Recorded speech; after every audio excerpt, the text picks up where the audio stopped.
Peanut butter as we know it today was invented in 1890 by an American doctor. He used it as a protein substitute for people whose teeth were so bad they couldn't chew meat. Nice. The best peanuts for making peanut butter are runner peanuts because they're uniform and roast more evenly than peanuts that vary in size. They arrive at the peanut butter factory already shelled. To make a 500-gram jar of peanut butter, it takes 565 grams. That's about 1,100 nuts.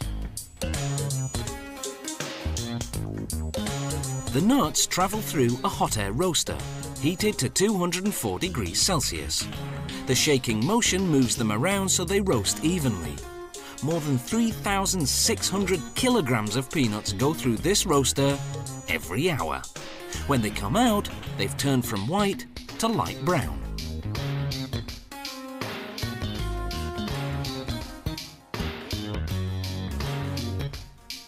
Next, they're fast-cooled at room temperature, using suction fans that circulate air quickly.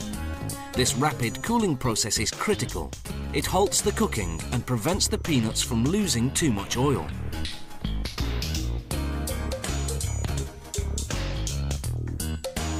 Next, the peanuts go through a machine called the blancher. It removes the outer skins by rubbing them between rubber belts. Then it splits the kernels and removes the heart of the peanut, which has a slightly bitter taste. But what's discarded doesn't go to waste. The skins go to farmers for pig feed, and the hearts go into bird feed.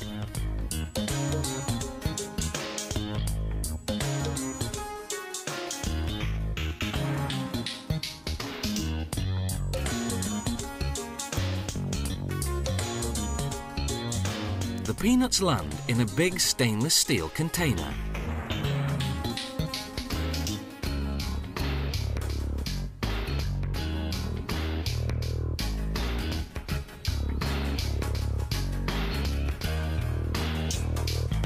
From there, they drop down into the grinder to be ground into a paste.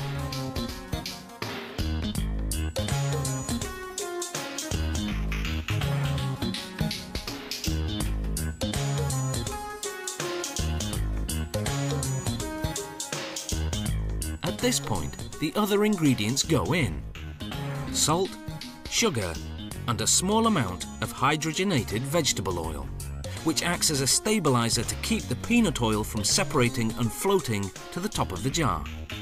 Peanut butter contains no artificial colouring or artificial sweeteners. It has no preservatives either, yet doesn't need to be refrigerated. The peanut butter is finally ready. The mixing has heated the paste to 60 degrees Celsius, so goes through a cooling system to bring it down to 38 degrees. Now, it can go into jars. Peanut butter is a healthy, protein-rich food with plenty of vitamins, minerals and fibre.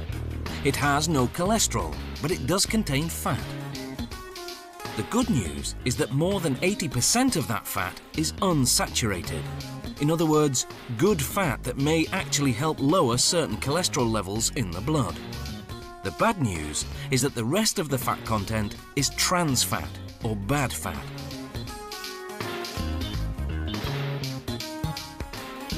It comes not from the peanuts themselves, but from the oil that's used as the stabilizer. If you want to avoid that, you can eat all natural peanut butter, which doesn't contain a stabilizer. You'll just have to stir the peanut oil that collects at the top of the jar. Once the jars are filled with peanut butter, they go through the capping machine.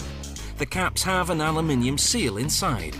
As the caps pass through a heat machine, the seal drops down and adheres to the top of the jar, creating an airtight seal. A machine prints the production date and expiration date. Those unopened jars of peanut butter will stay fresh